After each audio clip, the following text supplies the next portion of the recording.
जय जगन्नाथ। पांडु सिना तमिलनाडु आसी सी जगन्नाथ संस्कृति परंपरा विषय में किसी जापानी किंतु तुम पूरा महिया भाई पुओ तुम पूरा जगन्नाथ एक विराट भक्त तुम सांगे अच्छा अरूप पट्टनायक एवं पुरी सहर में तुम जो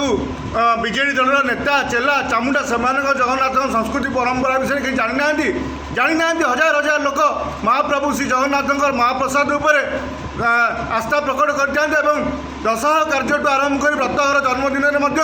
लोकंर चारिटा पर अभड़ा बारे लोक घर को जाए क्यों महाप्रसाद चंदनपुर जाए तो साकियाबल जाए तो ब्रह्मगिरी जाए तो एबे कि भुवनेश्वर कटक पर्यटन महाप्रसाद जाए किंतु तुम मैंने आज कौन कल तुम रोड शो तुम प्रचार प्रसार करने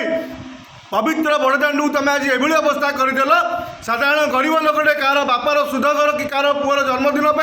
लोक डाकी घरे बसी निमंत्रण कर महाप्रसाद टी आसिले संध्या 7टा को ब्राह्मण भोजन कर पितृपुरुष को सी शांति कर किंतु जहाँफल आज कौन है तुम मैंने आज बड़दाण्ड को एभली भाव में प्रशासनिक अधिकारी मान चाटुकारितार एभली आज पूर्ण करदेल जहाँफल आज पुरी बड़दाण्डर जल लोक मैंने महाप्रसाद पाइबार वंचित हेले लोक मान घर को महाप्रसाद पहुँची पाइला नहीं राति 10टा राति 11टा राति 12टार महाप्रसाद पाइबा लोक अपेक्षा कर बसी आज लोक मैंने महाप्रसाद पाइबार वंचित हेले आपाई किए उत्तरदारी सी तो तमिलनाडु सी तो आई आंध्र सी तो बेपार कर टंका नहीं कोटी कोटी टका ओडिशा लुटी नहीं पड़ेब पुरी सहरवासी जो हईराण हरकत होती चारिद्वार खोलाठू मंदिर दर्शन ठू श्री महाप्रसाद सेवन में आज लोक मैंने हईराण होते कि चरम सीमा व्यक्तिगला आज महाप्रभुंर महाप्रसाद टे पाइबापी जो लोक मैंने अपेक्षा कर बसी महाप्रसाद बराद दिखाई आम घर को आसो कि पाइले कौन ना गोटे पांडु आसी सी पुरी सहर में तार निजर प्रचार प्रसार करुच्ची कारण 4,800 कोटी टंका लुट्र मुख्य कर्मकर्ता जो पांडु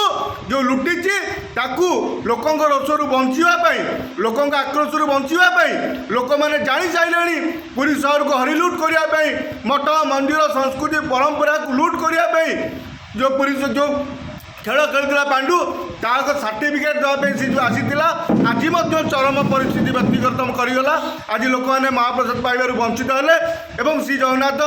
महाप्रसाद आज लोक मैंने पाइबार संपूर्ण हईराण हरकत है आज लोक मान घरे ब्राह्मण भोजन हो पाइला नहीं ब्राह्मण मैंने लोक घरे बहुत पितृ साधर दशहरे ब्राह्मण सेवन ब्राह्मण मैंने आज महाप्रसाद सेवन कर रात 10टा 11टा बंद अपेक्षा कर रही महाप्रसाद घरे पहुँची पाइला नहीं कौन तुम प्रमाणित करने पाँच जगन्नाथ संस्कृति परंपरा पुरी सहर लोप हो इस्कन परंपरा हम जमी किसी दिन तले इस्कन वाला महाप्रसाद सांगे चिली चिकेन चाउमिन एवं चिली कोबी खाऊले से भाई तुम परंपरा को नष्ट करदेवाई लगिच जगन्नाथ संस्कृति नष्ट करदेवाई लगिच जहाँफल जगन्नाथ को नहीं तुम जो प्रहसन तामसा करुच आज महाप्रसाद टिके जीवाई तुम मैंने व्यवस्था कल ना जगन्नाथ महाप्रसाद टिके पाइबापी तुम चिंता कल ना एवं सब दुख कथा पूरी प्रशासन पूरी एडमिनिस्ट्रेशन एसपी महोदय कलेक्टर महोदय समूह जिला प्रशासन महोदय जो चाटुकारिता कर महाप्रसाद को लोक पाखे सुरुखुरे पहुँचापी तुम देल ना गाड़ी को बंद करदेल हईराण कल लोक मैंने आज हजार हजार टका आडभांस दे सुआर मानकर बेपार लस से लोक अग्रिम नहीं पाखे महाप्रसाद पहुँचे पाइले नहीं तुम्हें मैंने आज रास्ता जाम कर श्री महाप्रसाद भाया जिनस को महाप्रसाद जगन्नाथ सागर सामान ताकू आप दुर्व्यवहार करे गाड़ी जापर नहीं तो गाड़ी पूरा को किए कहला ए से गाड़ी के सियाड़े नियो ये किए भाया व्यवहार तुम सी सीना तमिलनाडु आई पांडु सी जापर ना ओडिया संस्कृति परंपरा पुरी सहर आपण मैंने महिया भाई पुओ कि अरूप पट्टनायक तुम मैंने कौन पुरी सहर लोक पुरी सहर जो चेला चामुंडा कुजी नेता तुम मैंने को जान जे राली पछरे महाप्रसाद आगे कि तुम मैंने जो महाप्रसाद को अवमानना ता विरुद्ध लोक मैंने निश्चित स्वर उत्तोलन कर आरंभ कर जड़े तो सकाळे आसिला मोदी सी कहला कौन ना जगन्नाथ होउचंती मोदींकर भक्त गोटे टाउटर गोबरा ता पूर्वर यही लेखा श्री सामंत सिंह जी बीजेपी रे बीजेडी जोग सी अतीत कही कौन ନା ଜଗନ୍ନାଥଙ୍କୁ କେହି ଚିହ୍ନି ନଥିଲେ। ସମ୍ବିତ ପାତ୍ର ପୁରୀକି ଆଇଲା ଖୁଣୁ ଲୋକ ଜଗନ୍ନାଥଙ୍କୁ ଚିହ୍ନିଲେ, ପୁରୀକି ଚିହ୍ନିଲେ, ଜଗନ୍ନାଥ ସଂସ୍କୃତି କେହି ଚିହ୍ନି ନଥିଲେ। ସିଏ ଗୋଟେ ପବନ କରିଥିଲା। ତାପରେ ଆସିଲା ଗୋବରା ଜଗନ୍ନାଥଙ୍କୁ ଧରିକି ନାଚିଲା 2019 ନିର୍ବାଚନରେ। ଏବଂ ଆପଣ କାଲି ଯେଉଁ ଭଳିଆ ଭାବରେ ପୁରୀ ସହରକୁ ବନ୍ଦ କରିଦେଲେ ମହାପ୍ରଭୁ, ଆଜି ନିଶ୍ଚିତ ଯେଉଁ ଟଙ୍ଗ ଅଫ୍ ସ୍ଲିପ୍ ଯେଉଁ ପାଟିରୁ ଖସିଗଲା ତାହା ନୁହେଁ, ଜଗନ୍ନାଥ ଏହା କରେଇଲେ ମୋତେ ନେଇକି ରାଜନୀତି କରା ନ ଯାଉ, ମୋତେ ନେଇକିରି ପୁରୀ ସହର ଲୋକଙ୍କୁ ଲୁଟ୍ କରା ନ ଯାଉ, ମୋ ନାଁ ନେଇକିରି ହଜାର ହଜାର କୋଟି ଟଙ୍କା ଲୁଟ୍ କରା ନ ଯାଉ, ତା ବିରୁଦ୍ଧରେ ମହାପ୍ରଭୁ ଜଗନ୍ନାଥ ନିଶ୍ଚିନ୍ତ ସମ୍ବିତ ପାତ୍ର ଗୋବରା ପାତ୍ର ଦ୍ୱାରା କୁହାଇଲେ ଯେ ଦେଖନ୍ତୁ ଏମାନଙ୍କର ମନୋବୃତ୍ତି କ'ଣ, ଏମାନଙ୍କ ଚିନ୍ତାଧାରା କ'ଣ, ଏମାନେ ଜଗନ୍ନାଥଙ୍କୁ ନେଇକିରି ଯେଉଁ ରାଜନୀତି କରୁଛନ୍ତି ତାହା ସ୍ୱୟଂ ମହାପ୍ରଭୁ ଶ୍ରୀ ଜଗନ୍ନାଥ ସେ ଗୋବରା ସେ ଟାଉଟରର ପାର୍ଟିରେ ବିରାଜମାନ ହେଇ କହିଲେ ଯେ ଆଙ୍କର ପ୍ରକୃତ ଉଦ୍ଦେଶ୍ୟ ଏମାନେ ଠାକୁରଙ୍କୁ ମାନନ୍ତି ନାହିଁ, ଏମାନେ ଜଗନ୍ନାଥଙ୍କୁ ମାନନ୍ତି ନାହିଁ, ଏମାନେ ଜଗନ୍ନାଥଙ୍କୁ ସମୟ ଆସିଲେ ଜଗନ୍ନାଥଙ୍କୁ ନାଁକୁ ନେଇ ବେପାର କରୁଛନ୍ତି। ସେଥିପାଇଁ ମହାପ୍ରଭୁ ଆଜି କୁହାଇଦେଲେ ଯେ ଏମାନେ ଯେଉଁ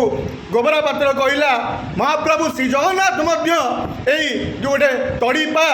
ଗୋଟେ ଫେକୁ ଯିଏ ଗୋମାଂସ ବେପାରୀମାନଙ୍କ ଠାରୁ ଇଲେକ୍ଟ୍ରାଲ ବଣ୍ଡରେ 250 କୋଟି ଟଙ୍କା ଚାନ୍ଦା ନେଇପାରେ, ସିଏ କି ଭଳିଆ ଜଗନ୍ନାଥଙ୍କ ଭକ୍ତ ହେଇପାରିବ?